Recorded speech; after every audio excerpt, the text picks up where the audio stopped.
এখানে একটু হাকিকত আছে, আমি অসীম বাবার মুখে শুনছি। চুরি না করলে তো কাম হয় না।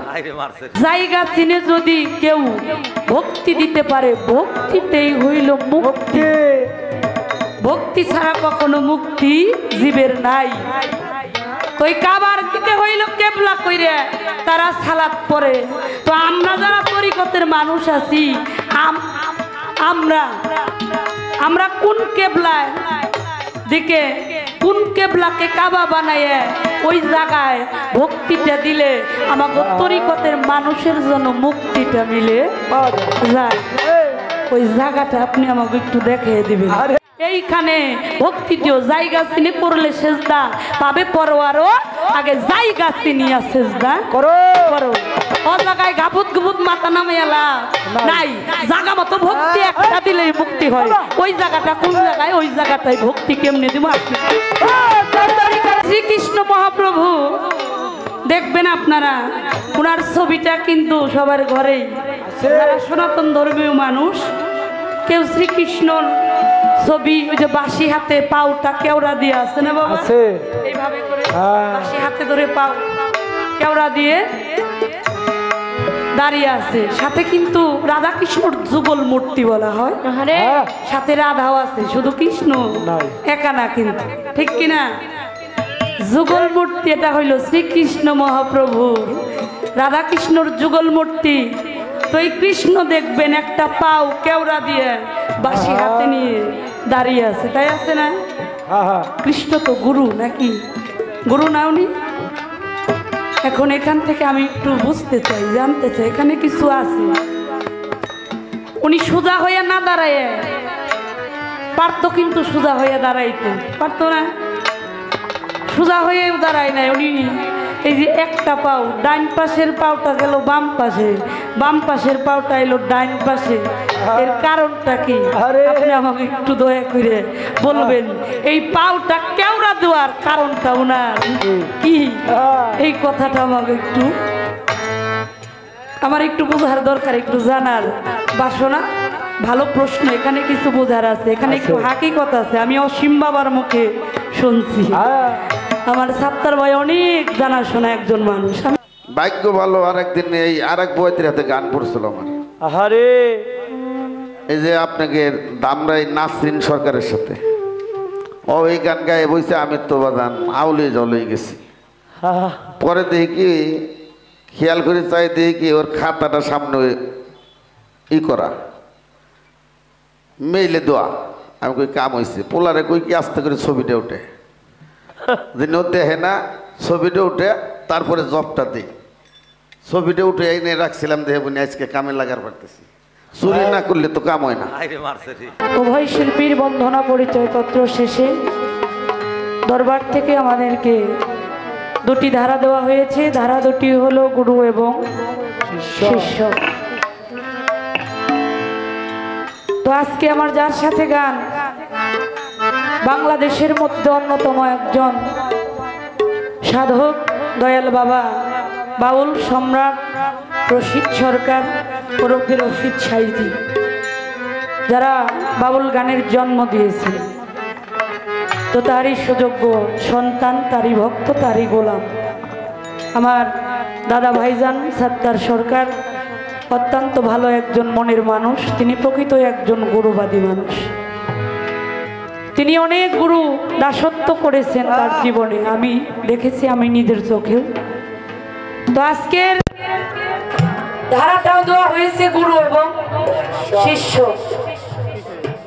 যে দেহ দিয়ে কখনো গুরু ভজন হয় না, ওই মুখে গুরু কথাও বলা যায় না বাবা। তো তার দেহ সাজে প্রকৃতই বাবা। তো গুরুই, সময় কম, আমি ছোট ছোট কথা বলার জন্য চেষ্টা করব, ছোট ছোট স্টেজ করার জন্য চেষ্টা করব, যেটা সার কথা, যেটা মূল্যবান কথা, সেদিকে লক্ষ্য করে বলার জন্য চেষ্টা রাখব। তো আজকে তিনি আমার দয়াল, গুরুর কোনো বিকল্প নাই জগতে, গুরু সে গুরুই।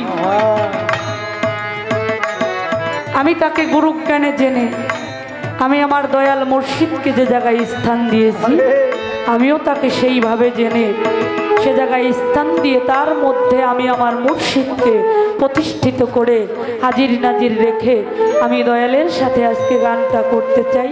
আমি আমার গুরুপদে একখানা প্রেম ভক্তি নিবেদন করতে চাই। দয়াল যেন আমার ভক্তিটা যেন কবুল করে।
এখানে অনেক ইউটিউবার ভাইরা আসছেন যাদের মাধ্যম দিয়ে আমাদের গানগুলো প্রচার প্রসার হয়ে থাকে, তাদের প্রতিও আমি সালাম শ্রদ্ধা রাখি, দোয়া চাই। যারা দাঁড়িয়ে আছেন পিছনে বসার মতো অনেক জায়গা আছে, এ পাশেও জায়গা খালি আছে, মাঝে মাঝে অনেক জায়গা ফাঁকা আছে, দয়া করে বসবেন, বসলে ভালো লাগবে। তো একটি গান আমি আজকে আমার দয়ালের কাছে নিবেদন করতে চাই। গানটা খুবই নতুন একটি গান, আমি গানটা এখনো গানটা প্রচার খুবই কম, আপনারাও শুনেন নাই। তো যেহেতু আমার ইউটিউবার ভাইরা আসছে, সামনে রমজান মাস চলে আসছে আর অল্প কিছুদিন, তো পালাটাও আসছে, কায়দা মতো পড়ছে গুরু শিষ্য পালা, ওইদিকে লক্ষ্য করে আমি গানটা আমি আমার গুরুপদে রাখতে চাই। গানের মধ্য দিয়ে ছোট করে সংক্ষিপ্ত করে মূল্যবান যে কথাগুলো ওই কথাগুলোই রাখার জন্য চেষ্টা করি।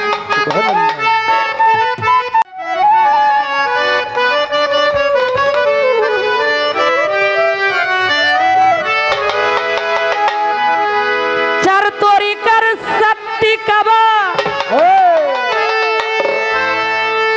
কোন কোন খানদানের,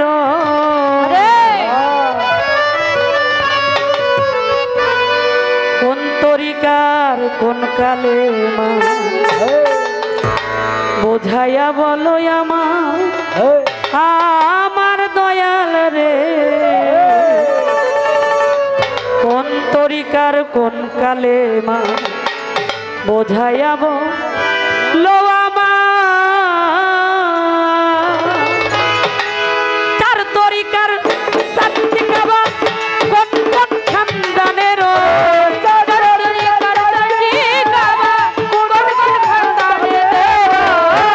চার তরিকার সাতটি কাবা, কোন কোন খানদানের, কোন তরিকার কোন কালেমা, বোঝাইয়া বলো আমায় দরদি, কোন তরিকার কোন কালেমা, বোঝাইয়া বলো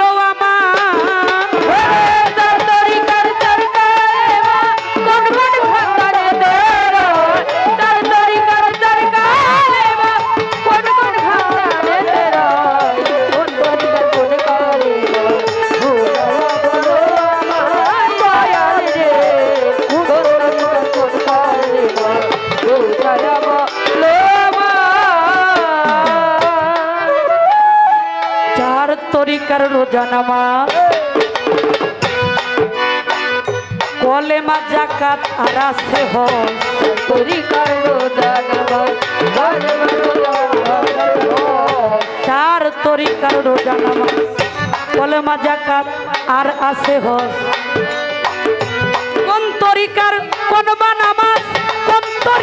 কোন ইমাম হয়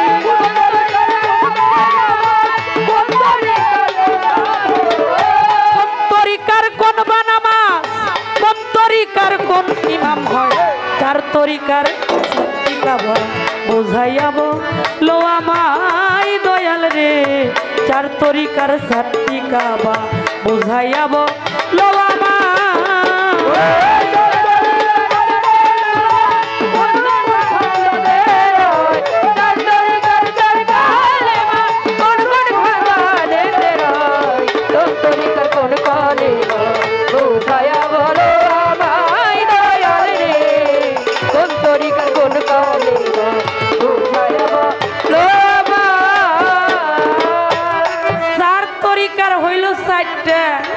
কাবা তরিকা কয়টা বাবা চারটা চারটা তরিকার চারটা কাবা কোন কোন খানদানে রয় চারটা তরিকার কিন্তু খানদানও আছে আমরা তো খালি বর্তমানে একটা কায়দা হয়েছে কি ওই যে বাউল রহমানের একটি গান আছে মনে করছি মুরিদ হইছি গেছে রে আপদ বালাই আসলে মুরিদ হইছি তরিকি বুঝি নাই খালি গুরুর হাতে হাত ধোয়া লাগবো ধরার দরকার ধইরা আসছি কিন্তু তরিকতের কোনো কাজকর্ম আমার ধরায় হইল না তাইলে গুরু ধইরে লাভ আছে এখন তাইলে গুরু ধরার চাইতে না ধরাওয়ালারাই তো ভালো আছে এই গানটা খুব অন্যরকম একটি সাধক উনি অন্যতম একটি সাধক আপনারা সকলেই চিনেন তালুকনগর সাধক আজাহার বয়েত ওনার অনেক কালাম আছে অনেক আমরা তো সবার কালামই করি কিন্তু তালুকনগর সাধক আজাহার বয়েতি ওনার কিন্তু অন্যরকম কালাম আছে ভালো ভালো গান উনি লিখেছেন তার লেখাই বাণীটা সেজন্য আজকে ভালো একজন দয়াল আমি পাইছি আশা করি আমি এ জায়গা থেকে ভালো কিছু পাবো গানের মধ্যে কি বলেছেন চার তরিকার রোজা নামাজ কলেমা যাকাত আর আছে হজ চারটা তরিকার তরিকতের নামাজ রোজা হজ যাকাত এটা বাহ্যিক জগতে আমরা যারা এই যে মুসলমানের যে পঞ্চটি স্তম্ভ কলেমা নামাজ রোজা হজ যাকাত আমরা যেভাবে করে থাকি তরিকতের রোজা নামাজ কিন্তু এইরকম না এরকম এটা তো ভক্তিও নামাজ আমরা পড়ি কিন্তু তরিকতের কাজকর্ম কিন্তু একটু ভিন্ন তো সেজন্য আমি গানটা এই যে চার তরিকার যে রোজা নামাজ এই চারটা তরিকার রোজাটা সব তরিকতের কি একই ভাব নাকি এক একটা তরিকার এক এক ভাব যদি ভিন্ন ভিন্ন মত হয়ে থাকে আমরা তো জানি এক গুরু জগৎময় গুরুর কোনো ভাগ নাই সবাই আমরা এক গুরুর উপাসনা করি তাহলে সব তরিকতের মত কি একটাই নাকি ভিন্ন ভিন্ন এটা কিন্তু আবার ওয়াইসি তরিক তাই না এটা হইল ওয়াইসি তরিক তরিক কিন্তু চারটা না তরিক অনেক বুঝলে আমি কথায় জায়গায় কমো না যা কর আমার দয়ালি কইব তো আপনি খালি আমাকে একটু ভাগ করে দিবেন যারা ওয়াইসি তরিকা আছে এরা কোন কর্ম কোন কায়দায় রোজা সালা তাগো কি ওই সিস্তিয়া তরিকায় যারা তাদের কর্ম আর তাদের কর্ম কি একই কাদরিয়া তরিকায় যারা আছে তাদেরও কি একই না ভিন্ন ভিন্ন কায়দা আপনি আমাদেরকে একটু পথটা দেখিয়ে দিবেন আপনি যেই পথ যেই রাস্তা আমাকে দেখিয়ে দিবেন আমরা সেই পথ মত অনুসরণ অনুকরণ করার জন্য চেষ্টা করব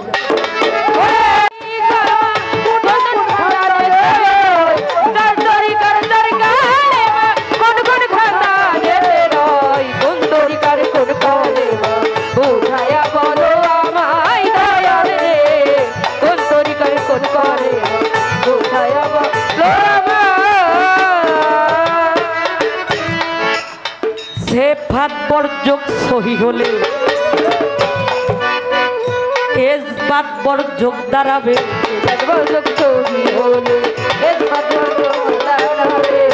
সেফাত বর্জক সহি হলে এজবাত বর্জক দাঁড়াবে সেফাত বর্জক যদি সহি হয় এজবাত তখন বর্জক দাঁড়াবে আপনারা কথাগুলো আশা করি বুঝতে পারতেছেন বুঝেন না সেফাত এটা হইল বান্দাই শক্তি এটা হইল বান্দার জাত হইল স্রষ্টার সেফাত বর্জক সহি হলে এসবাত বর্জক দাঁড়াবে। ও দয়াল তুমি তখন কোথায় রবে, আমি দাঁড়াই কোন জায়গা? আরে এটা সাধু কাজাহার বয়াতির কথা, আমি বলতেছি না, তার শুধু গানটা আমি একটু তুলে ধরার জন্য চেষ্টা করতেছি। সেফাত বর্জক সহি হলে এসবাত বর্জক দাঁড়াবে।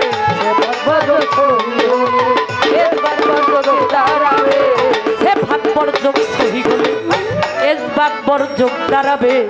তুমি তখন কোথায় রবে, আমি দাঁড়াই কোন জায়গায়? তুমি তখন কোথায় রবে, আমি দাঁড়াই কোন জায়গায়? তুমি তখন কোথায় রবে, আমি দাঁড়াই কোন জায়গায়? চার তরিকার চারটি গাবা বোঝাইয়াব লইয়া মাই সত্তার চার তরিকার চারটা গাবা বোঝাইয়াব লো আমার চার তরিকার চার কালেবা কোন কোন ভাঙানে রয়, চার তরিকার চার কালেবা কোন কোন ভাঙানে রয়, চার তরিকার কোন কালেবা বোঝাইয়াব লো আমায় দয়াল রে, কোন তরিকার কোন কালেবা বোঝাইয়াব লো আমায়। আত্মতত্ত্ব হই নাই আমার, না জানি তরিকার কারবার।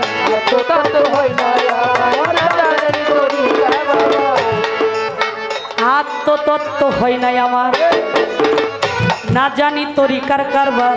ভেবে তাহাই কয়া যাহার আমার হবে কি উপায়,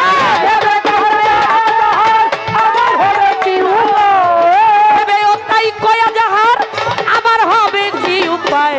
চার তরিকার চারটা গাবা বোঝাইয়াব লো আমায় দরদি, চার তরিকার চারটা গাবা বোঝাইয়াব লো আমায়।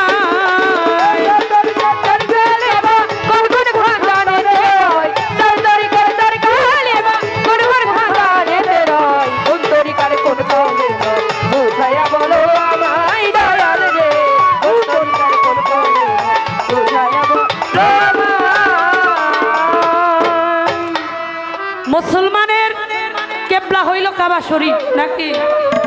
আমরা সবাই কাবাতে শরীফাতে আল্লাহু আকবার ওই কাবলায় কেবলা করে সালাত আদায় করি, তাই করি না? এটা সমগ্র বিশ্ব পৃথিবীর কেবলাই হইল ওই কাবা শরীফ। তো ওই কাবার দিকে আমরা সালাত আদায় করি, কিন্তু আমরা তরিকতের মানুষ যারা আছি আমাকে একটু ভিন্ন কায়দায় না বাবা। তো আমি গুরুর কাছ থেকে একটু ওই জায়গা থেকে জানবো, এই যে আমরা যারা তরিকতের মানুষ আছি, এই পাঁচটা তরিক বলেন, পাঁচটা বলেন, চারটা বলেন, এই প্রত্যেকটা তরিক নিয়েই বলতে চাই যে যেখানে যে তরিকের মধ্যে আমরা আছি, মূল কথা বাজান জায়গা চিনে যদি কেউ ভক্তি দিতে পারে, ভক্তিতেই হইল মুক্তি। ভক্তি ছাড়া কখনো মুক্তি জীবের নাই। ওই কাবার দিকে হইল কেবলা কইরে তারা সালাত পড়ে। তো আমরা যারা তরিকতের মানুষ আছি, আমরা কোন কেবলায় দিকে, কোন কেবলাকে কাবা বানাইয়ে ওই জায়গায় ভক্তিটা দিলে আমাকে তরিকতের মানুষের জন্য মুক্তিটা মিলে যায়, ওই জায়গাটা আপনি আমাকে একটু দেখিয়ে দিবেন। এইখানে ভক্তি দিও, জায়গা চিনি করলে সেজদা পাবে পরোয়ারও, আগে জায়গা চিনিয়া সেজদা করো। ও জায়গায় গাবুত গুবুত মাথা নামে এলা নাই, জায়গা মতো ভক্তি একটা দিলেই মুক্তি হয়। ওই জায়গাটা কোন জায়গায়, ওই জায়গাটাই ভক্তি কেমনে দিব আপনি?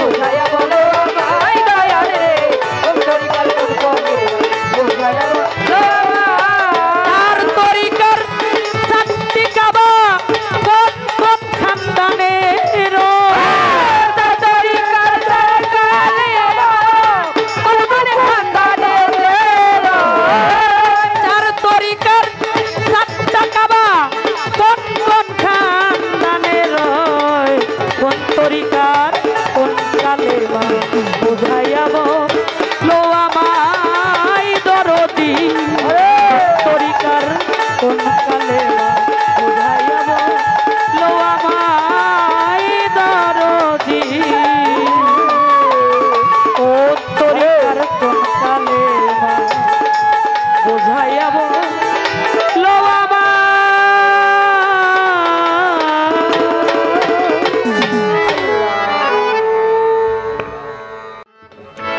গান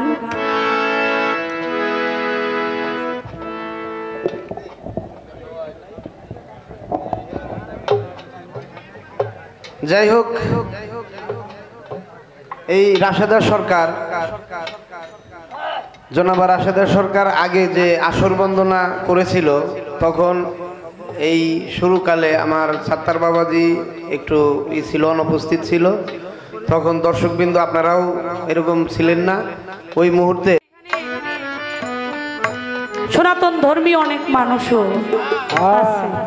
তো বাউল গানটা এরকম, বাউল গানটা কিন্তু সমগ্র ধর্ম নিয়ে কথা হয়, যেখানে জাতি ধর্ম নির্বিশেষে, এখানে কোনো জাতের ভেদাভেদ নাই। এটা হইল একমাত্র বাউল বিচার গানেরই মঞ্চ, যেখানে কোনো জাতাজাতি নাই, এখানে সবাই মানুষ। আর আমার দিনের নবী উনিও মানব ধর্মই করছেন, সেজন্য বলা হয় বিশ্ব মানবতাবাদের জয় হোক আহলে বায়াত পাক পাঞ্জাতনের। তো তরিকতের মানুষ যারা আমরা সবাই মানব ধর্মই, মানব সেবাই করে, এটাই হইল শ্রেষ্ঠ ধর্ম। তো সনাতন ধর্মে অনেক লোক আছে, আমি ছোট্ট একটি কথা এখান থেকে রাখতে চাই। এই শ্রীকৃষ্ণ মহাপ্রভু সত্য ত্রেতা দাপর কলি, চারটা যুগ নাকি, চার যুগে কিন্তু চারজন, একজনই যুগে যুগে উনি অবতার হয়েছে, আসছে এই কলির জীবকে বোঝানোর জন্য, মানুষকে সঠিক রাস্তা দেখানোর জন্য উনি যুগে যুগে আসছে। সত্য যুগে ছিল হরি, তেতাতে রাম, ধনুর্ধরি, দাপরে হইল শ্রীকৃষ্ণ, কলিতে হইল গৌরাঙ্গ। তো শ্রীকৃষ্ণ মহাপ্রভু দেখবেন আপনারা, ওনার ছবিটা কিন্তু সবার ঘরেই, যারা সনাতন ধর্মীয় মানুষ, কেউ শ্রীকৃষ্ণর ছবি ওই যে বাঁশি হাতে পাউটা কেওড়া দিয়ে আছে না বাবা, এইভাবে করে বাঁশি হাতে ধরে পাও কেওড়া দিয়ে দাঁড়িয়ে আছে, সাথে কিন্তু রাধা কৃষ্ণর যুগল মূর্তি বলা হয়, সাথে রাধাও আছে, শুধু কৃষ্ণ একা না কিন্তু, ঠিক কিনা? যুগল মূর্তি এটা হইল শ্রীকৃষ্ণ মহাপ্রভুর, রাধা কৃষ্ণর যুগল মূর্তি। তো এই কৃষ্ণ দেখবেন একটা পাও কেওড়া দিয়ে বাঁশি হাতে নিয়ে দাঁড়িয়ে আছে, তাই আছে না? কৃষ্ণ তো গুরু নাকি, গুরু না উনি? এখন এখান থেকে আমি একটু বুঝতে চাই, জানতে চাই, এখানে কিছু আছে। উনি সোজা হইয়া না দাঁড়ায় পারতো, কিন্তু সোজা হইয়া দাঁড়াইতে পারতো না, সোজা হয়ে দাঁড়ায় নাই উনি। এই যে একটা পাও, ডাইন পাশের পাওটা গেল বাম পাশে, বাম পাশের পাওটা এলো ডাইন পাশে, এর কারণটা কি আপনি আমাকে একটু দয়া করে বলবেন? এই পাওটা কেওড়া দেওয়ার কারণটা ওনার কি, এই কথাটা আমাকে একটু, আমার একটু বোঝার দরকার, একটু জানার বাসনা। ভালো প্রশ্ন, এখানে কিছু বোঝার আছে, এখানে একটু হাকিকত আছে, আমি অসীম বাবার মুখে শুনছি। আমার সাত্তার ভাই অনেক জানাশোনা একজন মানুষ, আমি ছোট্ট করে ছোট কথা বললাম, কিন্তু এখানে ভালো কিছু কথা আছে। তো প্রকৃত গুরু ভক্ত যারা হয়, দেখবেন যারা গুরু অনুরাগী মানুষ, যারা গুরু প্রেমিক, তারা কিন্তু পুরো নাম নিলেই পাগল হয়ে যায়।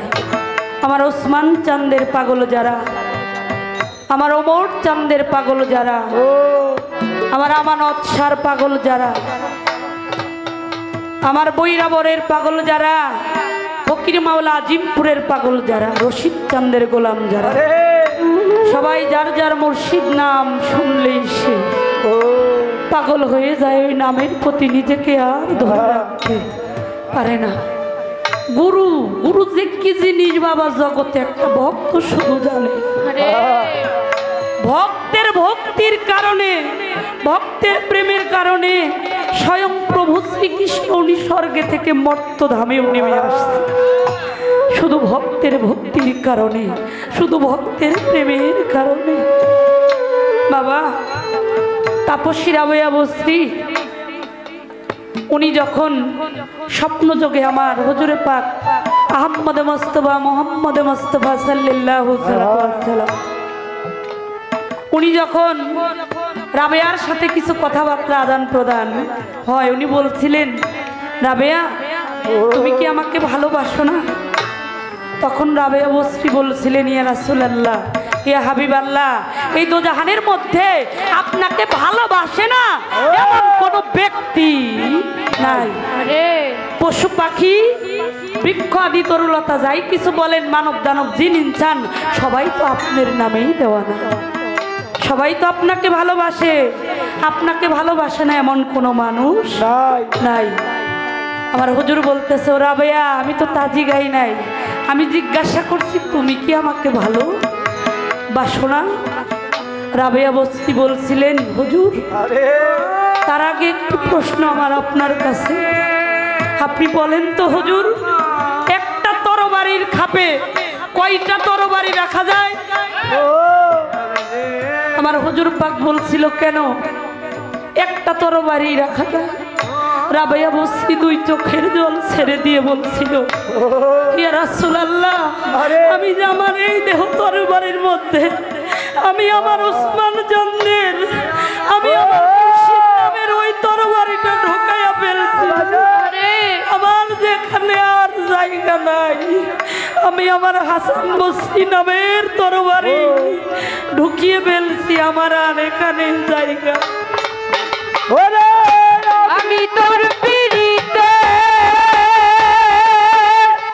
পুরারে বয়ার যাই না,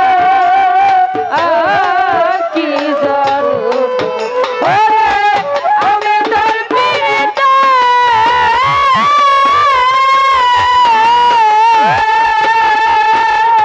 পুরারে যাই না, কি জানো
নিদারুণ রীতের জ্বালা সইতে আর পারি না, আমার অনবরত জ্বলছে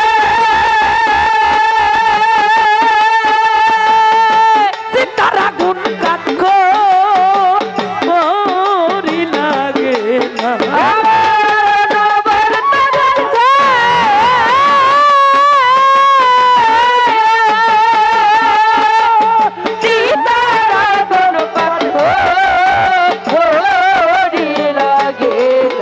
আমার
অপরাধ করিয়া থাকলে কইরা দে উমার গোনা অপরাধ করিয়া রে থাকে কইরা দাও বারদনা অপরাধ করিয়া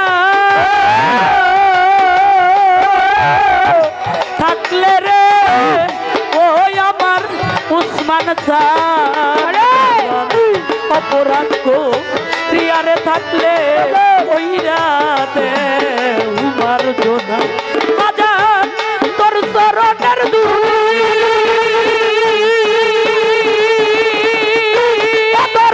মুরগা আয়েছি যাউনা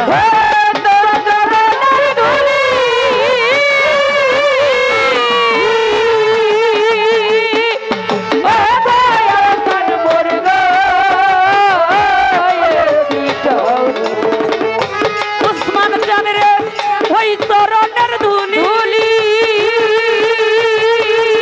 আমার জান রে মুরগা আয়েছি যাউনা আমানত শাহ আমি যে তোর বিনা বলে কিনারে বাজার আমি যে তোর বিনা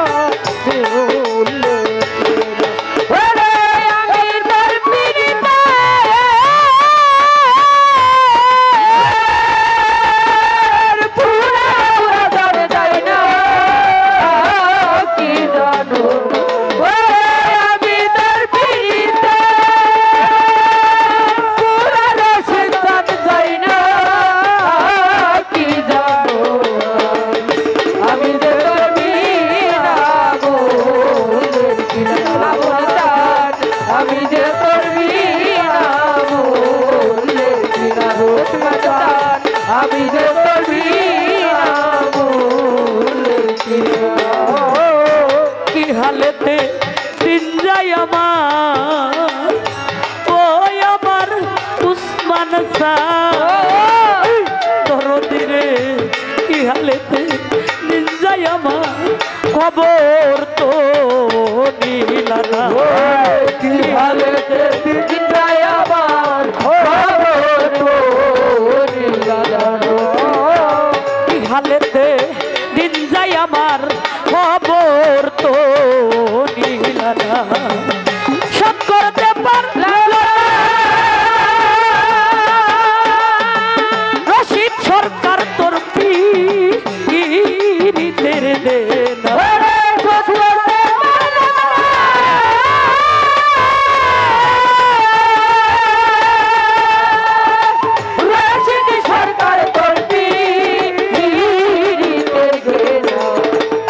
ওরে বাজান শোধ করতে পারলো না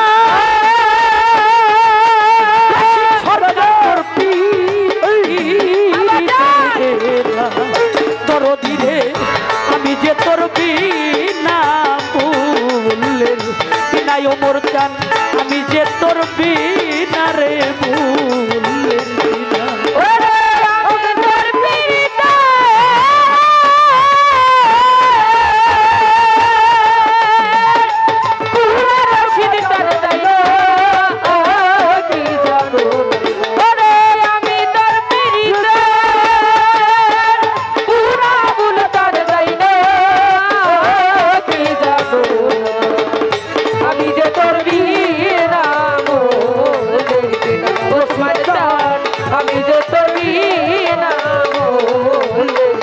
ওরে বাজার আমি তোর পিরিতে পুরারে বাজান যাই না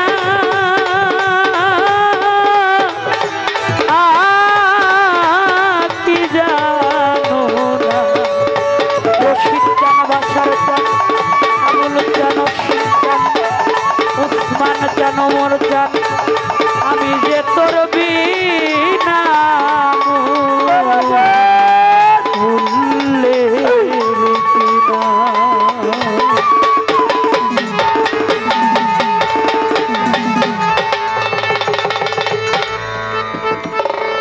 শিষ্যের ভূমিকা পাইয়া আমার বোন জনাবা না ঠিক আছে একটি গান রাখলেন তালুকনগর আজাহারকারী সাহেব বাবা জানের রহমতুল্লাহ আলাই। চার তরিকে চারটি কাবা, কোন কোন খানোদায় রয়? চার তরিকের চার কালেমা দয়াল বুঝে বলো আমায়। এটি তো করছে, আবার সনাতন ধর্ম থেকেও করছে। একটা করছে ডাইন পাও বাউ ফালি গেল, কার বাউ পাও ডাইন ফেলে লোকে কইছে। শ্রীকৃষ্ণ মহাপ্রভু কিন্তু গুরু না, মনে হলো মহাপ্রভু। আর গৌরাঙ্গ মহাপ্রভু হলো ভারতী ঘোষাই ভক্ত। এই গৌরাঙ্গ মহাপ্রভু হলো ভারতী ঘোষাই হলো গুরু, আর মহাপ্রভুর গুরু হলো ভারতী ঘোষাই। তা আমি বলার চেষ্টা করব, যতটুক না বললেই নয়। আগে বুঝতে হবে খানোদাটা কি রে বাবা, আগে বুঝতে হবে। সত্যি করে সুর দিলে কিন্তু এটা টানতে পারে না। খানোদা শব্দের অর্থ হলো বংশ। কার বংশ? নবীর আদর্শে আদর্শিত যারা, তারাই হলো নবীর বংশ। এটা কোন রক্তের বংশ না। তরিকা হলো চারটা, শরীয়ত, তরিকত, হাকিকত, মারফত, ইহার বংশ। এই চার তরিকার বংশ হইল কাদরিয়া, নকশাবন্দিয়া, মুজাদ্দিদিয়া, ওয়াসিয়া। এগুলো হলো ওই চার তরিকার বংশ। কাবা চারটা, একটা হলো মুজাজি, আর একটা হলো ভক্তের কাবা হলো হাকিকি, আর একটা কাবায় জলিল, আর একটা কাবায় খলিল, আর একটা কাবা আছে যেটাকে দিল কাবা বলা হয়।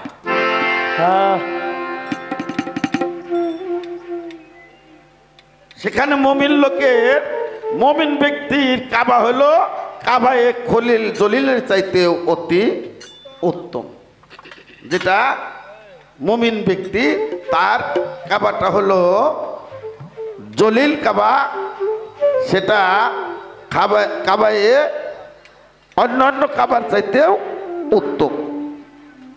আমি শর্টে বলার চেষ্টা করতেছি বাবা। এবার কোন কালেমা কোন তরিকা? কলেমা তৈয়ব হলো কাদরিয়া তরিকা। ভাগ্য ভালো, আরেকদিন এই আরেক বইয়ের হাতে গান পড়ছিল আমার। আহারে, এই যে আপনাকে দামরাই নাসরিন সরকারের সাথে এই গান গায়ে বইছে, আমি তো বাদান আউলে জলে গেছি। পরে দেখি কি, খেয়াল করে চাই দেখি কি, ওর খাতাটা সামনে ই করা, মেইলে দেওয়া। আমি কই কাম হয়েছে, পোলারে কই কি আস্তে করে ছবিটা উঠে, যিনি দেখে না ছবিটা উঠে, তারপরে জবটা দিই। ছবিটা উঠে এনে রাখছিলাম, দেখে বলি আজকে কামে লাগার পারতেছি। চুরি না করলে তো কাম হয় না। তাহলে কাদরিয়া তরিকার কলেমা হলো কলেমা তৈয়ব। কলেমা তৈয়ব লা ইলাহা ইল্লাল্লাহ হু, এখানে হলো হু শব্দ দুইটা। কলেমা তৈয়ব লা ইলাহা ইল্লাল্লাহ একটা শব্দ, একটা হু।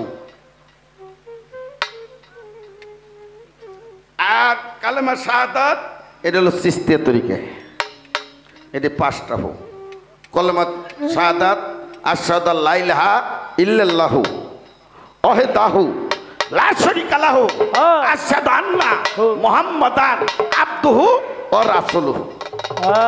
এটা হলো পাঁচটা হু, চিশতিয়া তরিকা। আর বলার চেষ্টা করব কালেমা তাওহীদ, এটা হলো নকশাবন্দিয়া তরিকা, যেটা কানে থাকে। আর কালেমা শাহাদাত হলো চোখে থাকে। আর কালেমা তামজিদ, এটা হলো মুজাদ্দিদিয়া তরিকা।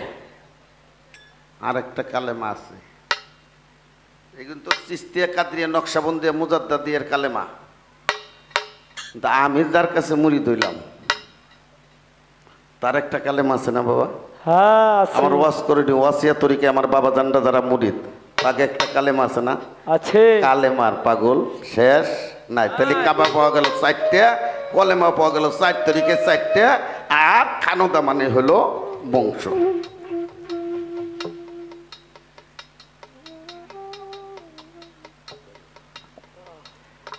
কোন জায়গায় ভক্তি দিব ধর আমি জবাব দেব চিস্তিয়া তরিকে 5টা হু নাকি বাবা একটা আল্লাহ হু একটা হু কলমা তৈব হইল একটা হু হ্যাঁ কলমা তৈব লা ইলাহা ইল্লাল্লাহু এই 2টা হু কলমা শাহাদাত হইল 5টা হু হা হে হু এখানে হইল একটা হু কুল হু সূরা ইখলাস কুল হু এখানে একটা হু মান আরাফা নাফসাহু ফাকাত আরাফা রাব্বাহু এই হু হইল প্রতি ঘটে ঘটে আছে জিতকে শরীফে সাহাসুফি দেওয়ান শাব্দুর শীষ স্ত্রীর একটি কালাম আছে দেখো না সবে হু হু রবে এ বিশ্ব পিনাতে বাজে কোনো ধাম এই হুটা আছে প্রত্যেকটা মানুষের ভিতরেই হু আছে যে প্রতিষ্ঠিত করতে পারলো সে একজন ওলি আল্লাহ কামেলে মুকাম্মেল হতে পারলো চিস্তিয়া তরিকা 5টা হু কালেমা শাহাদাত এই 5টা হলো জাত আমার খাজা মঈনুদ্দিন চিশতি রহমতুল্লাহ আলাইহি খাজা মঈনুদ্দিন চিশতি রহমতুল্লাহ আলাইহি ওনার পীর কে বাবা খাজা বাবার পীর কে খাজা উসমান হারুনি খাজা বাবার কাছে মুরিদ হইয়া খাজা বাবা উসমান বাবার কাছে মুরিদ হইয়া খাজা উসমান শাহর কাছে মুরিদ হইয়া দয়ালের সাথে হজ করার জন্য কাবা ঘরে চলে যায়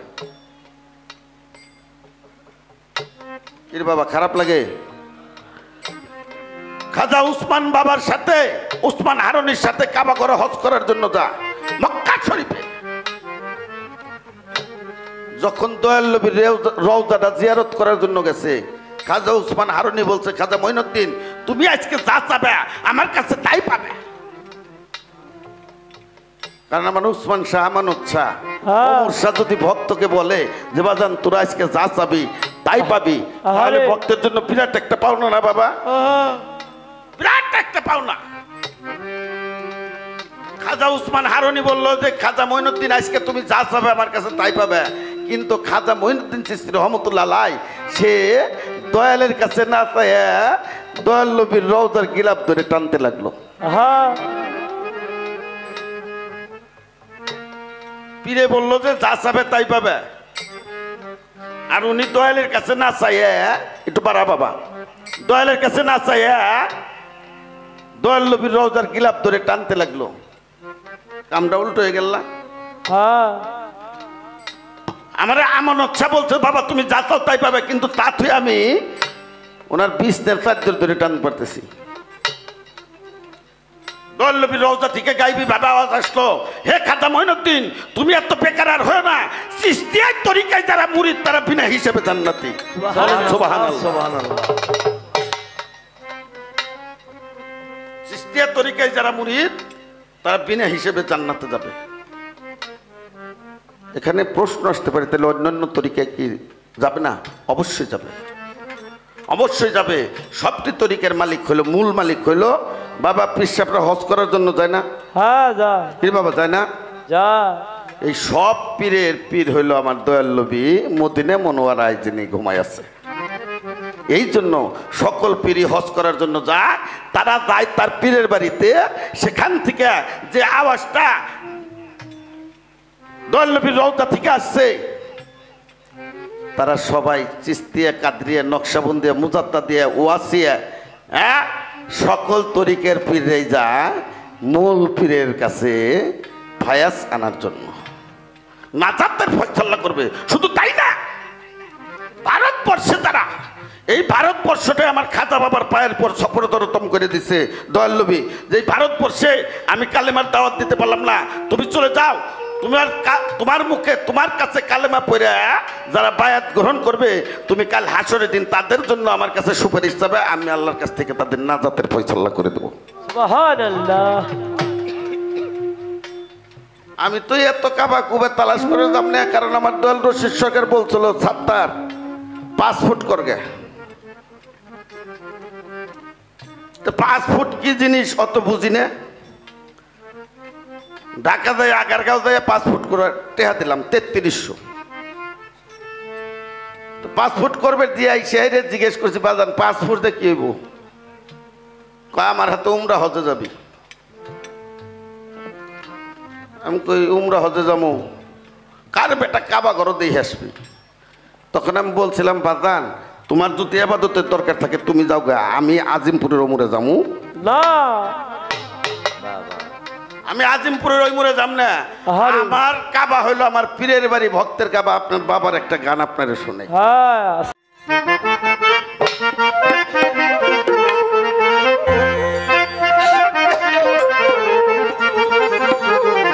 আরে পীরের বাড়ি ভক্তের কাবা, বাজান যেজন করছে জিয়ারত সেই হইয়াছে মানুষ প্রধান, পাইছে বাবার নিয়ামত। পীরের বাড়ি ভক্তের কাবা যেজন করছে জিয়ারত, কইরাছে জিয়ারত সেই হইয়াছে ভক্তর প্রধান, পাইছে বাবার রহমত। পীরের বাড়ি ভক্তের কাবা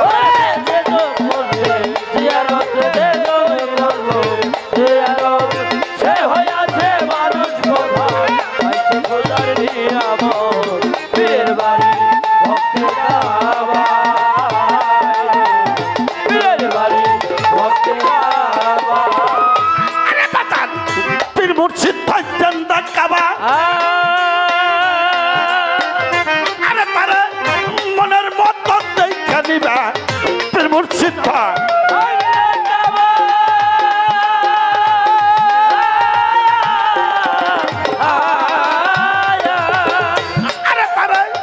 মনের মত দেখা নিবা বলছে আমার খাজা বাবা, বলছে আমার খাজা বাবা, বলছে আমার খাজা বাবা তারে বেশি করো মহাব্বত।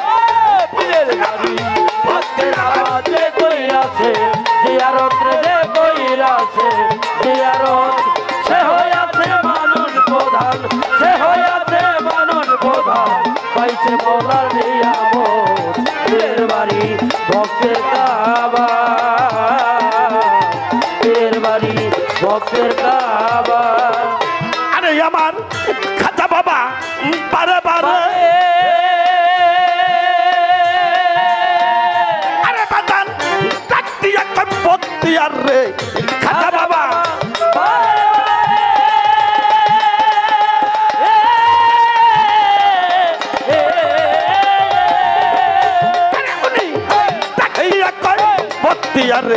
দেখতে যদি চাও খোদারে, যদি যাও খোদারে, দেখতে যদি চাও খোদারে তুমি দেখলো আমার সুর।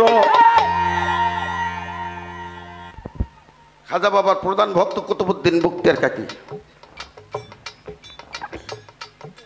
ফজরের নামাজ পড়ার জন্য দাঁড়াইছে। এক রিকাত ফজরের নামাজ, 2 রিকাত না বাবা, 1 রিকাত নামাজ আদায় করছে। এই অবস্থা খাজা মঈনুদ্দিন চিশতি ডাকছে, কুতুবউদ্দিন তুমি কোথায়?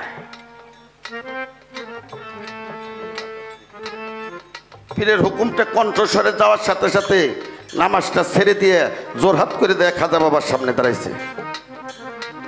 হুজুর আমার স্মরণ করছেন গোলাম রে? আরে বলে হ্যাঁ।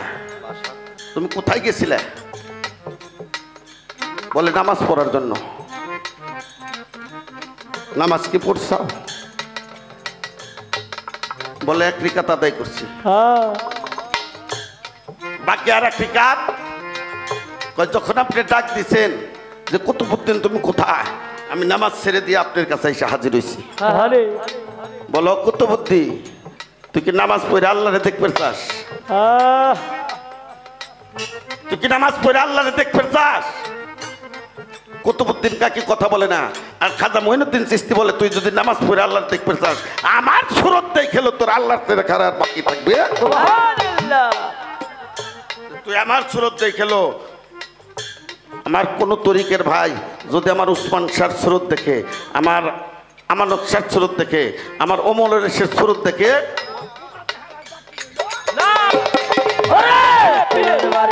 ভক্তের কাবা যে কইরাছে, জিয়ারত রে যে কইরাছে, জিয়ারত সে হইয়াছে মানুষ প্রধান, সে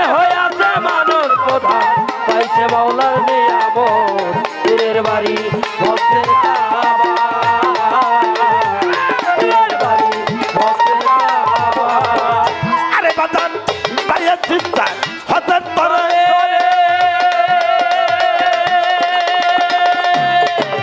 আরে পীরে ডাক দিয়া কই বাইরে চিত্রে বাইরে চিন্তা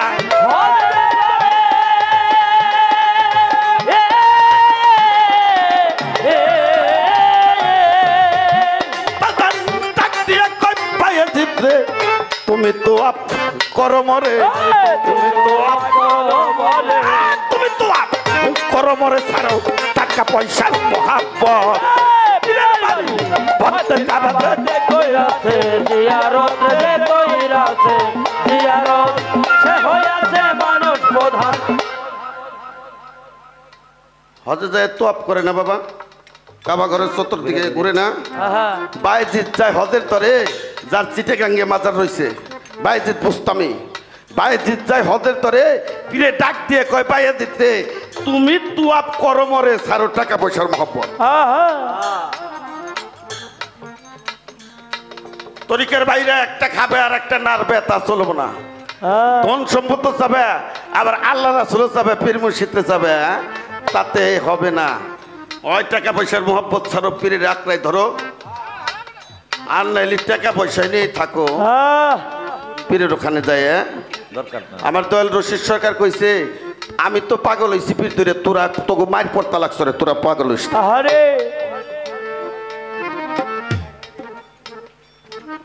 বললাম বাবা এভাবে কইলে পরে মানুষ মরি দেবো। কয় বাবারে এই বেড়া ভাঙ্গে যারা আসবো তারাই প্রকৃত গুরুকে ভালোবাসে। আরে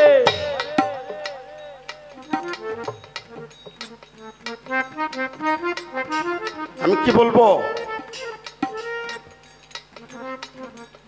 মুন্ডা সেটা সরকার আমার দয়াল নবী আল্লাহ রাসূল পর্দা নেবে। আরে ওমর খাত্তাবকে ডাক দিয়ে বলছে, ওমর তুমি আমার কাছে আসো। মাওলা আলী মুশকিল কুচাকে যে নাকি 11 বছর সময় তুই হাত তুলে সাক্ষী দিছে যে আপনি সত্যিকারের রাসূল, আপনার কালেমা পাঠ করে আমাকে মুরিদ করে নেন, মুসলমান বানায় না। মাওলা আলী পাক পাঞ্জাতনের অংশ, তারপরেও কয় আমারে মুসলমান বানায়। কোরআনে সূরা বাকারার ভিতরে বলছে যে মুসলমান না হয়ে কেউ কবরে আসিও না। তাহলে কি আমরা মুসলমান না? আরে জন্মসূত্রে মুসলমান, ইসলাম ধর্মে জন্ম নিছি, কিন্তু যতক্ষণ পর্যন্ত আমি আত্মসমর্পণ না করব আমার উসমান শাহর কাছে, আমার ওমর শাহর কাছে, আমার আমানত শাহর কাছে, আমার রশিদ বাবার কাছে, আমার খাতা বাবার কাছে, এরকম অলি আব্দালের কাছে যতক্ষণ পর্যন্ত আত্মসমর্পণ না করব ততক্ষণ পর্যন্ত আমি পূর্ণ মুসলমান না। আস্তে ছোট তোর হাত করে দাঁড়াইছি ইয়া রাসূলুল্লাহ। বলো হয়তো আমি কখন আমার বন্ধুর বাসরে চলে যাব, তোমাদের কাছে একটা জিনিস গচ্ছিত রেখে যাই, তোমাদের কাছে আমি একটা জিনিস দিতে চাই। বলে কি? আমার গায়ের একটা জুব্বে,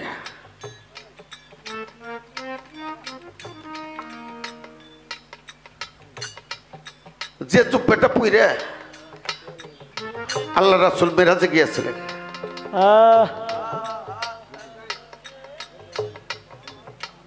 বললো মাঝে মধ্যে আমার দয়াল নবী বাসারি অবস্থা, মা আয়েশা সিদ্দিকার বিছান থেকে উঠে দক্ষিণ দিকে যাইয়া ও আ এমনি করে চিৎকার করতেন, বুকের কাপড়টা সরাইয়া, আর ঝরঝর করে দুই চোখের পানি ফেলাইতেন। আরে মা আয়েশা সিদ্দিকা একদিন হঠাৎ ভাবতে লাগলো যে আল্লাহ রাসূল এত রাত্রে কোথায় যায়। একদিন পিছনে পিছনে গেছে, যাই দেখে আল্লাহ রাসূল এইরকম করতেছে, আরে ডাক দিচ্ছে, ইয়া রাসূলুল্লাহ আপনি পূর্ব দিকেও না, পশ্চিম দিকেও না, উত্তরেও না, দক্ষিণ দিকে মাঝে মধ্যে আপনি ঘর থেকে বাহির হয়ে আইসে বুকের কাপড়টা সরাইয়া আহ করে চিৎকার করেন, আর হাকিকতটা আমি জানতে পারি। বলে আয়েশা সিদ্দিকা, এখান থেকে দক্ষিণ একটা কেনান শহর আছে, কেনান শহরে আমার একজন পাগল থাকে, আমার আশিক থাকে। যখন পাগলটা আশিকের ডুরি ধরে টান দেয়, পাগল ওয়াজ করেনি, যখন আশিকের ডুরি ধরে টান দেয় তখন আমার কলিজাটা ফানা ফানা হয়ে যায়, আমি থাকতে পারি না পাগলের আশিকের টানে। আমি সহ্য করতে না পাইরে আমার বুকটা কাপড়টা সরাই আমি উহা করি একটু শান্তি পাওয়ার জন্য। বলে কোনোদিন তো দেখলাম না। বলে আমিও দেখি নাই, ওর সাথে আমার জীবনের দেখা হয় নাই। হযরত ওমরকে উসমানকে বললো যে এই জামাটা নিয়ে আমি চলে যাওয়ার পরে তোমরা কেনান শহর চলে যাবে। আমার পাগল ওয়াজ করে নিকে নিয়ে দিয়ে আসবে। বলে আমরা তো চিনব কিভাবে? চলে গেছে দুইজন রওনা দিয়া। বলে হাতের ভিতরে একটা চিহ্ন দেখবে, এই চিহ্নটা দেখলেই মনে করবে যে উনি ওয়াজ করবে।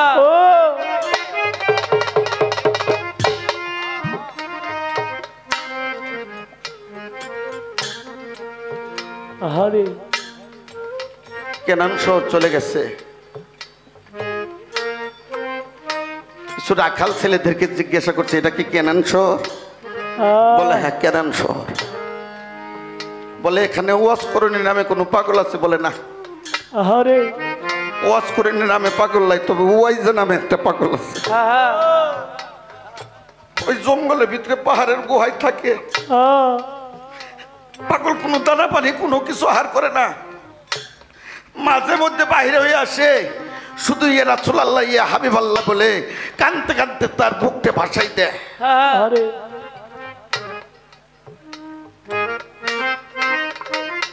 চলে গেছে সুরঙ্গ দিয়ে, যাই দেখে একটা পাগল উত্তর দিকে মাথা দিয়ে মাথাটা নিচে ঘুরে ভক্তিরত অবস্থায় বসে আছে। হাতের ভিতর দেখছে চিহ্নটা। ওমর খাত্তাব বলছে ভাই আলী, আমার মনে হয় সেই পাগল, যে পাগলের কারণে আমরা আসছি, যে পাগলের জন্য আমার রাসূলুল্লাহ তার জুব্বা মুবারক পাঠাইছে, আমরা সেই পাগলকে পায়ে গেছি। সালাম দিছে। পাগলকে যখন সালাম দিছে, সালাম দেওয়ার সাথে সাথে পাগল মাথাটা তুলছে, দেখে দুইটা চোখ ভরা পানি। খারাপ লাগে বাবা? বলে তোমরা কোথায় থেকে আসছো? বলে আমরা মদিনা মুনওয়ারা থেকে আসছি। কয় তোমাদের শরীর দিয়ে আমার বন্ধুর গিরান।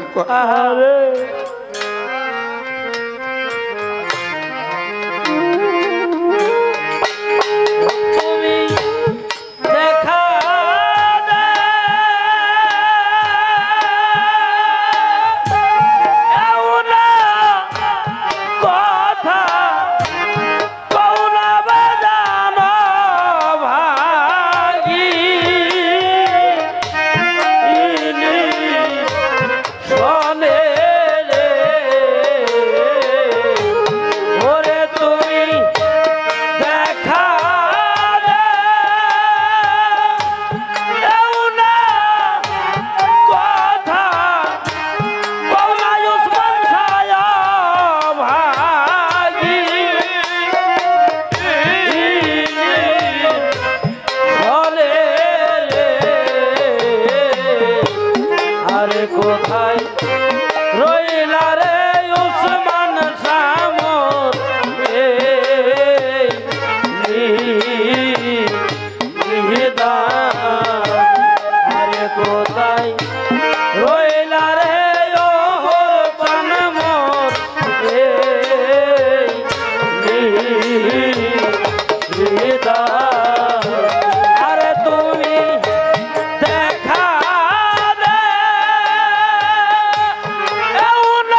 ওসমান সামরায়ু বেলা যা আই ডুবি আরে আছার পথে যাই আরে যায়া ওমর সারে আয়ু বেলা যা আই ডুবি আরে আছার পথ ছায়ারে ছায়া আমানত ছায়ায়ু বেলা যা আই ডুবি ওরে তুমি আইলা না আরে ওয়ু মাদের সাথে কিতে এ তু দিবে রে আরে তুমি আইলা না আরে ওয়া মাদের সাথে কিতে এ তু দিনে রে ওরে তুমি আইলা না আরে ওয় মোর সাথে কিতে এ দু দিনে রে আরে কোথায় রইলা রে দয়াল আমাকে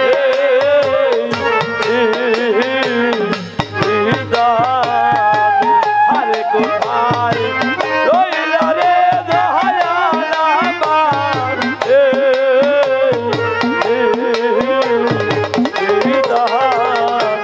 আরে যেদিন হতে তোমায় রে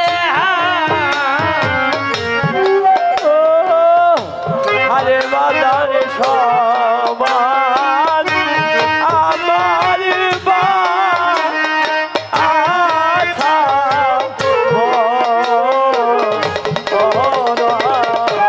আরে যেদিন হতে তোমায় রে আরে দয়াল সমান আমার আশা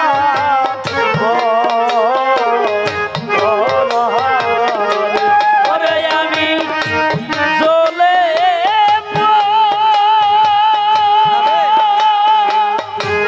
ওরে হইলাম সারা বাজানের পীড়িতে এরা কোনে রে ওরে আমি চলে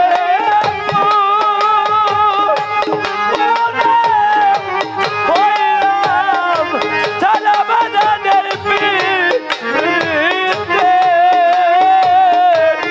এরা কোনে রে ওরে আমি চলে উড়ে হইলাম সারা বাজারের পীড়িতে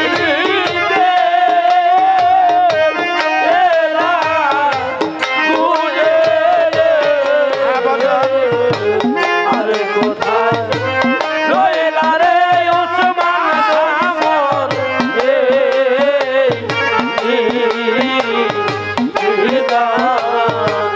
আরে কোথায় রইলা রে মোর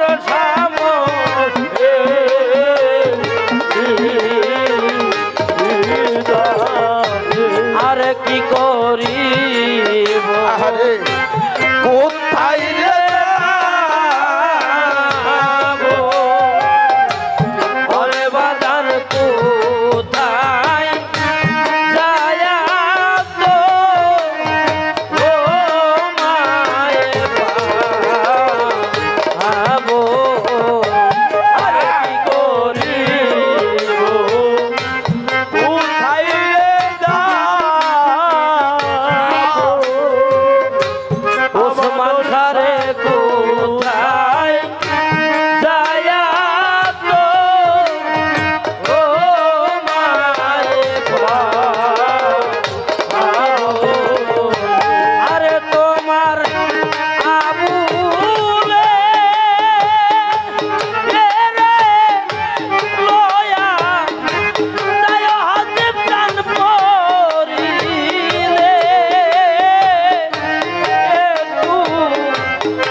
তোমার আবুলে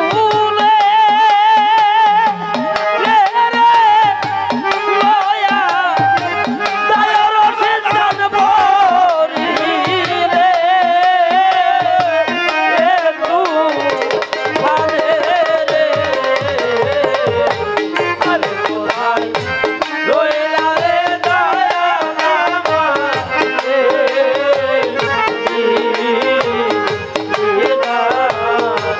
আরে কোথায় রইলা রে দয়া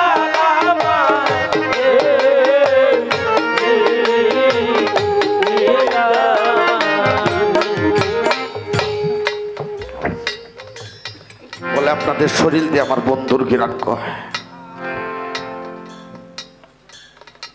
অবশ্যই আপনাদের কাছে আমার বন্ধুর সংবাদটা পাবো। আমার বন্ধু কেমন আছে তাও আমি জানতে পারবো। হয়তো আমার মনে হয় আমার বন্ধু ভালো নাই। হ্যাঁ হ্যালো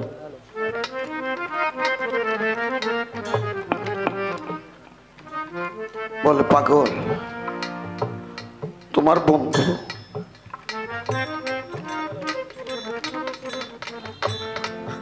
আর এই দুনিয়ার বুকে নাই। আরে একটা চিৎকার দিছে, চিৎকার দিয়ে পাগল হ্যালো বলে তুমি কি করলে? আমার কাছ থেকে আমার কাছে না বইলে আমার বন্ধুরে নিয়ে গেল।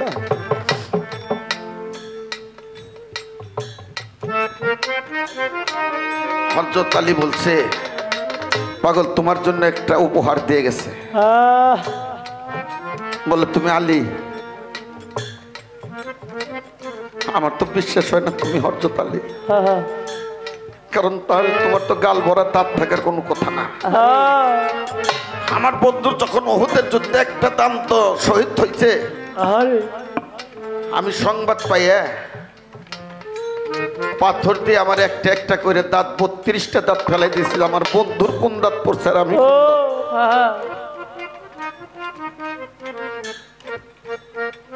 মৌলা আলী মুশকিল কুশার হযরত ওমর পাগল হয়ে গেছে যে আসলে জামার মালিক উনি, জামা মুবারকের জুব্বে মুবারকের মালিক একমাত্র উনি। বলে পাগল রে, এই উপহারটা দয়া করে গ্রহণ করো। বলে হ্যাঁ আমি তো নিবই, যেহেতু আমার বন্ধু আমাকে পাঠাইছে আমার জন্য।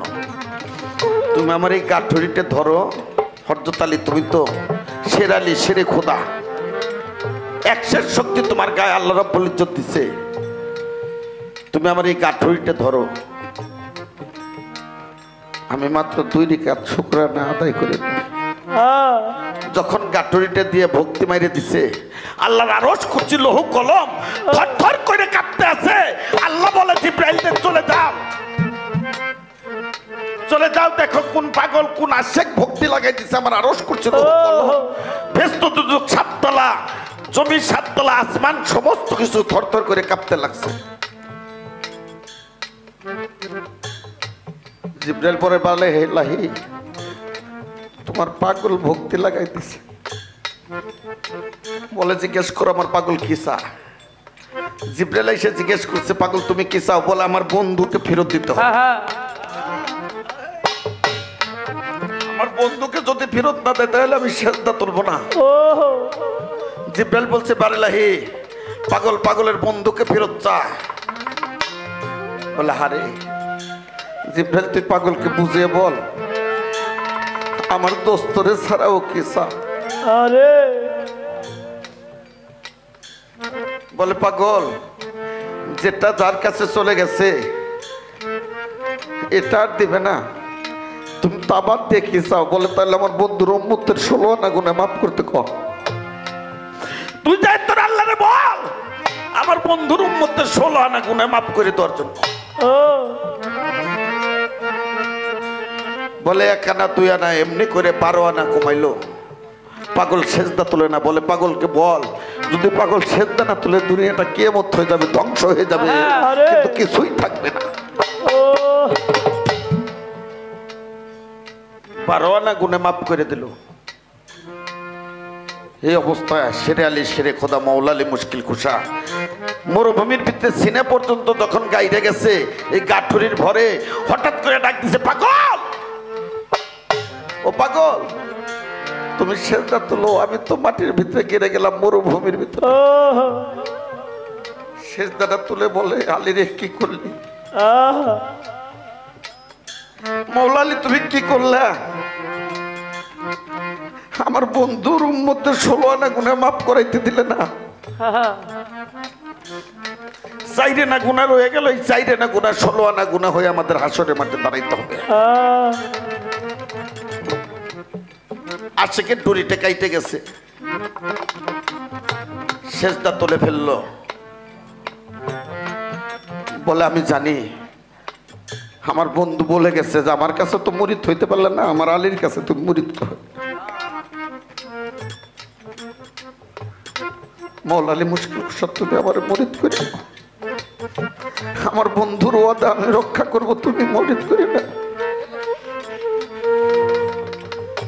মৌলা আলী মুশকিল খুশার কাছে কালেমা পরে হাত ধরে বায়াত হয়ে নিল। পাগল ওয়াজ করেনি রহমতুল্লাহ আলাইহি চলে আসবে। হযরত ওমর খাত্তাব বলছে, পাগল আমাদেরকে একটু বিদায় দেওয়া যায়, আমাদের তো মদিনা মুনাওয়ারা চলে যাইতে হবে। বলে তুমি হযরত ওমর না? বলে হ্যাঁ আমি ওমর। হযরত ওমরের শরীরের পশম দাঁড়াই গেছে, জীবনে আমি এই পাগলকে দেখি নেই। পাগল আমাকে দেখে নাই, পাগল কি করে চিনল যে আমি হযরত ওমর? বলে পাগল আমি তো আপনাকে জীবনে কোনোদিন দেখি নাই, আপনি আমাকে কেমন করেছিলেন? কয় ওমর রে ভাই ওমর, যেদিন রুহের জগতে আলমে আরোহাই ছিলাম, সেই রুহের জগতে যখন আলমে আরোহাই ছিলাম তখন আপনি আমার ডাইন পাশে দাঁড়ানো ছিলেন। হযরত ওমর সেই রুহের জগতে আপনি আমার ডাইন পাশে দাঁড়ানো ছিলেন আলমে আরোয়াতে, সেখান থেকে আপনাকে আমি চিনি। ওমর বলে এমন কথা তো জীবনে শুনি নাই। বলে পাগল আমাকে একটা ওসিয়ত করবে? পাগল বলে হ্যাঁ করব। হযরত ওমর তুমি যার ইবাদত করো তুমি কি তারে দেখো? ওমর মাথাটা নিচে করে নিচে, কথা বলতে পারে না। কিছুক্ষণ বরফ করলে যে হ্যাঁ পাগল আমি দেখি। বলে ওমর রে যে চোখ দিয়ে সেই মালিক রে দেহ, ওই চোখ দিয়ে শুধু ওই মালিক রে দিস, আমার উসমান ছেড়ে দিস, আমার আমানত ছেড়ে দিস, আমার ওমর ছেড়ে দিস, ওই চোখ দিয়ে আর অন্য কিছু দিস।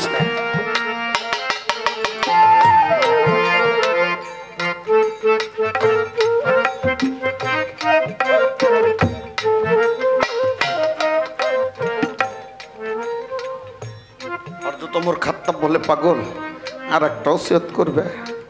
বলে হ্যাঁ আমি অবশ্যই করব। বলে ওমর আপনি যার ইবাদত করেন সে কি আপনারে দেখে? তখন আর ভাবতে হয় নাই, বলে অবশ্যই দেখে। বলে তুমি এমন ইবাদতে ডুবে থাকো হযরত ওমর সে যেন একমাত্র তোমাকেই দেখে আর দুনিয়ার অন্য কোনো কিছু না দেখে। সাধক রজ্জবদান বলছে আল্লাহর 18,000 আলম ঘুমেতে রয়েছে মগন, সাধক রজ্জব চলো এখন সাধন নিরলে। এই সৃষ্টি জগতে সবাই যখন ঘুমাই যায় তখন যদি মালিক রে কেউ ডাক দেয়, মুর্শিদ রে ডাক দেয়, মুর্শিদ কখনো ঘুমায় না। আমার উসমান শাহ, আমার আমানত শাহ, আমার ওমর শাহ কখনো ঘুমায় না। উনি ভক্তর জন্য আর মুর্শিদের কাছে দয়াল নবীর কাছে কান্নাকাটি করে, মারে লাই রে ওদেরকে তোরা একটু তোরাই নিস।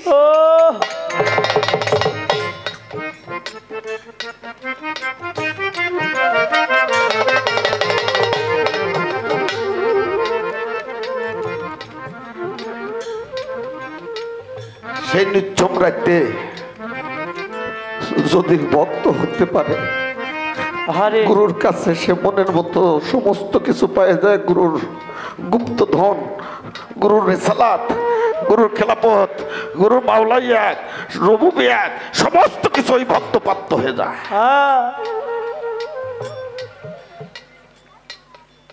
তেমনি করে সাধক লেখলো গুরুর বাড়ি ভক্তের কাবা যেজন করছে জিয়ারত, সেই হইয়াছে ভক্ত প্রধান, পাইছে বাবা রহমত।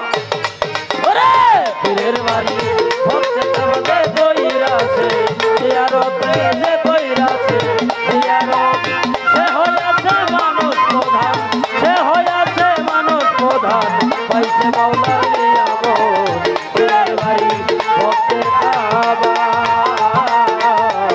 পীরের বাড়ি ভক্তের কাবা আরে আমার জানের জান দুর্গাপুরী বাজান ওই কাবাতে ভক্তি করি জানের জান দুর্গাপুরী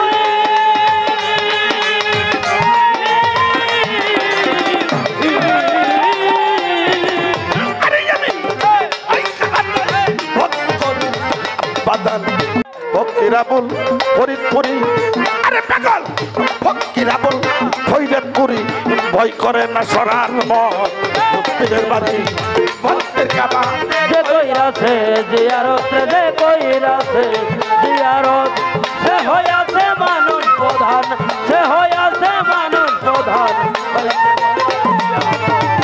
পীরের বাড়ি ভক্তের কাবা পীরের বাড়ি ভক্তের কাবা ওরে বাজান যে কইরাছে জিয়ারত যে কইরাছে জিয়ারত সে হইয়াছে মানুষ প্রধান সে হইয়াছে মানুষ প্রধান পাইছে মাওলার নিয়ামত পীরের বাড়ি ভক্তের কাবা ছোট বাবা এই জন্য যদি কেউ ছেলে সন্তান ছোট ছেলেদের নিয়ে গান শুনতে আসেন আপনি কয়েকটা বিপদ থেকে রক্ষা পাবেন। এক নম্বরে দুষ্টামি শিখবে না, আরে খারাপ সন্তানের সাথে মিলবে না, গাঁজা মদ পান মদ্যপান করবো না। অথচ বাবার সাথে থাকলে আপনি নিরাপদে নিলেন। আর এই গুরু বাক্য গুরু কথা ওর কর্ণে ঢুকলো ছোটকাল থেকে, ও একদিন গুরুর কাছে যাবে। যেমন আমার বোন রাশেদা সরকারের ছেলে, আমার ভাই ভক্তর পোলা, গানের যখন বাবা ওরে কেউ শিখিয়েও দেয় নাই, আরে যায় কোলাকুলি করতেছে। বাবা এটা কিলে কিলি নে, এই বাউল বিশের গানটা গুরু ভক্তের গানটা হলো কোলাকুলি। ও কি বুঝলো?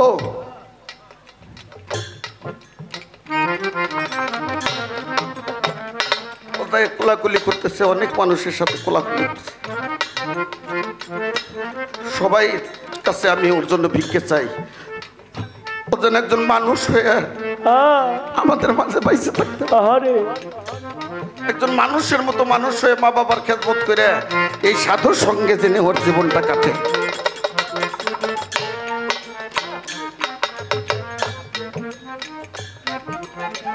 আমার বোন প্রশ্ন করছে যে ভক্তিটা কোন জায়গায় দেয়।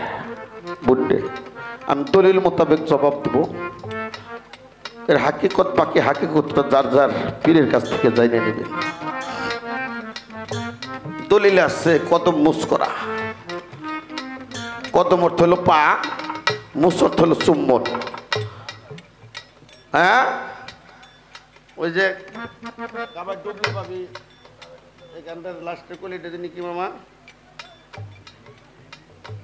সাধকের একটা গান আছে, আদম চাঁদ তাই করে স্থলী, আদম চাঁদের আদম চাঁদ কথারে হাসা, আব্দুর রহিম বুদ্ধি নাসা, ওই পাথরে দেখে চুমে অধীন আদম চাঁদের পায়। গরুর যেমন বাজান আপনাদের দেশে খেয়াল না আছে না, চেনির ঘোড়া, চেনির হাতি, এটার মুখে মেলা উঠছে না বাজান, এটার মুখে চাটন দিলেও মিঠে লাগবো, পাশায় চাটন দিলেও মিঠে লাগবো।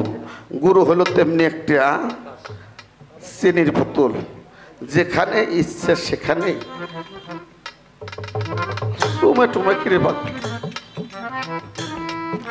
পাগলটা বুকে ধরতে পারলে বুকে যাইতে, পাগলটা দেখলে তেমনি সারা হয়ে যায়। বাকি তো যার যার ভক্তি দয়ালের কাছ থেকে জেনে নেবেন, আমি খুলে ভাবে বলতে পারবো না। শ্রীকৃষ্ণ মহাপ্রভু উনি এমনি একটা ছবি আছে, বংশী হাতে, ডাইন পা বাম পাশে, বাম পা ডাইন পাশে। হ্যাঁ এটা বলি শ্রীকৃষ্ণ মহাপ্রভুর প্রেমের গুরুকে রাধারানী, শ্রী রাধারানী।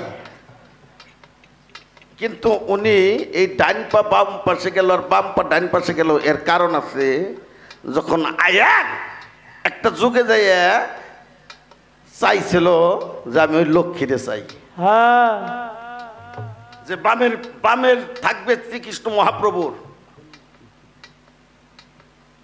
আর শ্রীকৃষ্ণ মহাপ্রভুর থাকবে ডাইনে প্রেমের গুরু, আর আয়নের হলো বাম পাশে থাকবে। আরে তখন আয়নকে দিছিল, আয়ন আসলো তার ভাগ্নে মামু। যখন শ্রীমতী রাধিকারে নিয়ে 7টা পাক দেয় ওই যে আগুনের চতুর্পাশে, তখন শ্রীকৃষ্ণ মহাপ্রভু কান্দে জোড়া দিল। কান্দে ভাগ্নে ছোট, সবাই বলে কান্দে কেন? বলে আমি মামুর কান্দে সরু। হ্যাঁ মামু তো বিয়ের পাক ঘুরতেছে, বলে আমি মামার কান্দে চড়বো। আরে দিল। যখন পাক ঘুরা শেষ হয়ে গেল আবার কান্দে, বলে তুমি কান্দো কেন কৃষ্ণ, তুমি কান্দো কেন? বলে যে মালা মামু দিব ওই মালা আমি দিব। হ্যাঁ এখন বাইকনের পাগলামি সহ্য করতে হয়, রাধাকে পরাই দিল। এখন রাধা শ্রীকৃষ্ণ শ্রী রাধামণি আইনকে মালা দিবে, বাইকনে আবার কান্দে। আরে কান্দ কেন? ওই মালা আমি নিম। মূলত শ্রীকৃষ্ণ আর রাধারানীর সাথে মিলন হয়ে গেল, কিন্তু ক্ষণিকের জন্য যে বাম্পা আয়নের বাম পাশে গেল, এই জন্য বাম্পাটা হলো এই দিকে, আর কিন্তু মূলত হলো রাধারানী শ্রীকৃষ্ণের সাথে হলো, এই জন্য তার ডাইন পাটা ওই যে ডাইন মুড়ে খাড়ানো আসলো, আর আয়নের বাম পাশে খাড়ানো আসলো। এই জন্য আইনে বাম পা ডাইন পাশে দিল, আর ডাইন পা বাম পাশে দিয়ে দিল। এটা যোগ ও পরিবর্তন হয়েছিল। এই পর্যন্ত আমি রাখলাম। হ্যাঁ গান তো একটা গাইছি না, তা আমি আর না গাইলাম না। ছোট ছোট স্টেজ করলে পরে গান অনেক হইব বুনি, তাই না? তো আমি একটা কথা জিজ্ঞেস করি আমার বোনের কাছে, হ্যাঁ সনাতন ধর্ম থেকে এমন একজন গুরু গুসাই, সনাতন ধর্মের অবলম্বী, তার ভক্তকে বললো যে তুই 12 বছর কোনো পায়খানা করতে পারবি না। আরে 12 বছর পায়খানা করতে পারবি না। 12 বছর পর্যন্ত বাদান পায়খানা না করলে একজন মানুষ বাঁচে না, কিন্তু গুরুর বাক্য ওর কিছুই হয় নাই। 12 বছর পর হুকুম দিল তুমি এবার পায়খানা করো। পায়খানা করলো, এমন পায়খানা করলো মানে একটা পাহাড় হয়ে গেল, একটা পাহাড় হয়ে গেল। 12 বছর পর পায়খানা করছে, এমন একটা পাহাড় হয়ে গেল। হ্যাঁ সেই পাহাড়ের মাটি দিয়ে আজ ওই সনাতন ধর্মের লোকে কিছু কাজকর্ম করে। আমার শুধু জানা দরকার এই ভক্তটা কিরা। হ্যাঁ হ্যাঁ, আর পায়খানাটা করছিল এটা কি কি পাহাড় হইল, পাহাড়ের নামটা কি? এই কথাটা একটু দয়া করে আমার ব্যর্থত্বটা একটু বাইকে কবে যাতে যে আমার মারা আছে, হ্যাঁ দয়া করে এই কথাটা খুব ভক্ত সাবধান। আমি বৃন্দাবন সারিয়ে দিন হয় প্রবাস, আর তুই আমায় কেহ চিনি নাই, বল তুই আমারে কেমনে চিনলি ভাই, ভাই রে তুই আমারে কেমনে চিনলি ভাই, আমি বৃন্দাবন সারি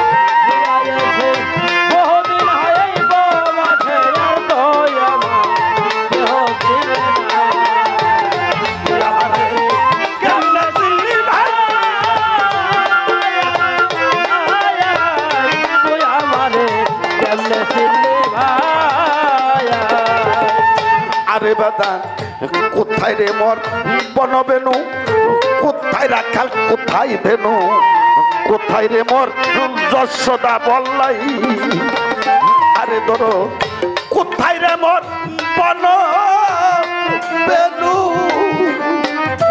আরে বন্ধু কোথায় রাখাল কোথায় ধেনু কোথায় রে মোর যশোদা বললাই অন্তরে আমি দেখো সেই যে কানুরাই ওরে ভাদান আমি যে তোর ঠাই যে কানু রে আরে বাবা আমি যে তোর সেই যে কানুরাই আরে আমার আগের ব্যস্ত নাই রে আমার আমার আগের ভেষ্ট নাই রে আমার আরে ভক্ত আমি যে তোর ও সেই যে কানুরাই ওরে আমার আগের ব্যস্ত নাই রে আমার আমার আগের ভেষ্ট নাই রে আমার এই আমার আগের ব্যস্ত নাই আমারে কেমনে ছিলি ভাই আমি বৃন্দাবন ছাড়িয়া রে এসেছে বহুদিন হয়ে বাবা আর তো আমার কেহ চিনে না তুই আমারে কেমনে চিনি তুই আমারে কেমনে চিনি ভাই আরে আমার ধরা চোরা মোহন রে বাসি আরে আমি কোথায় জানো ফেইলে রে আইছি ইহার বেশি আজার মনে নাই আরে আমার ধরা চোরা মোহন বাসি সখীরে কোথায় জানো পাইলে রে আইছি ইহার বেশি আজার মনে না আরে বাজার কেমন আছে ভদ্রবাসী ওরে বাজান কেমন আছে ভজ বাসি রে আরে কেমন আছে ভদ্রবাসী রে তুই আমারে পয়লা দেবি তাই তুই আমারে বইরা দেবি তাই তুই আমারে কেমন আছে বলরে ভদ্রবাসী ওরে কেমন আছে ভজ বাসি রে সত্যি কেমন আছে ভদ্রবাসী রে তুই আমারে পয়লা দেবি তাই তুই আমারে পয়লা দেবি তাই তুই আমারে কেমনে ছিলি ভাই আমার বৃন্দাবন বহুদিন হয়ে বাবা আর তো আমার কেহ চিনে না তুই আমারে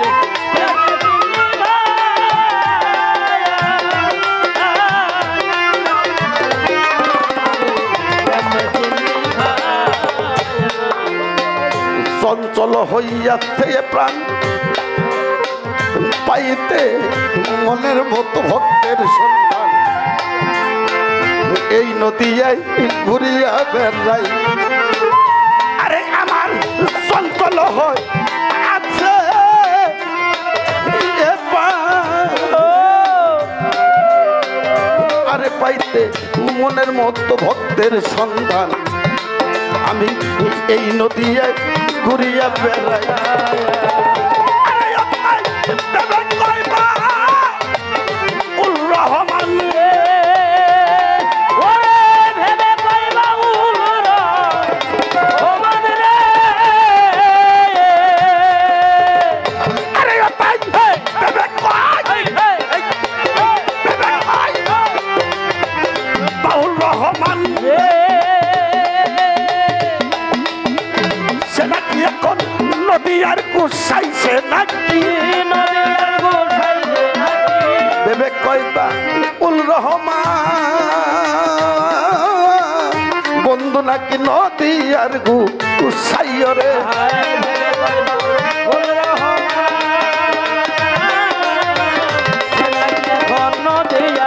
গোছায় রে প্রেমে কইবা উল রহমান ইয়া, বন্ধু নাকি নদিয়ার গোছায় রে আরে ভেবে কইবা ওল রহমান সে এখন নদীয়ার গোছায় রে আরে অত্যাই প্রেমে কইবা উল রহমান রে ওরে ভেবে কইবা ওল রহমান রে আরে প্রেমে কইবা উল রহমান রে আমার আমানত সানাকি আমার উসমান সানাকি আমার অমর সানাকি নদিয়ার গোসাই তুই আমার কেমনে ছিলি ভাই আমি বৃন্দাবন ছাড়িয়া রে এসে বহুদিন হরে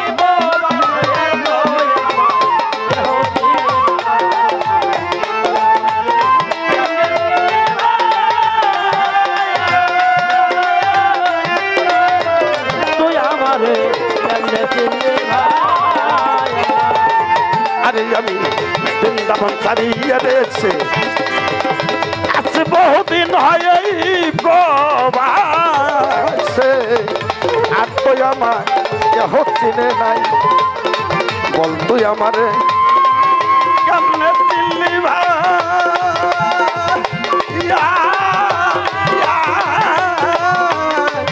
বল তুই আমারে কেমনে দিল্লি ভাই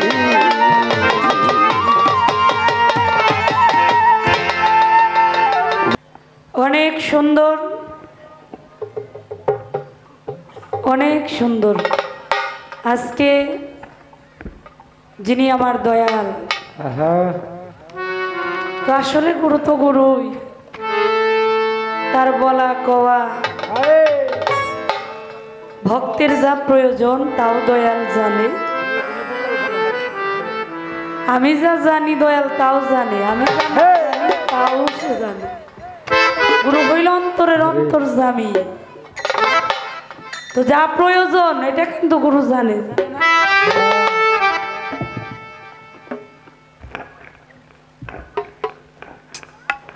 তো যাহা চাওয়া ছিল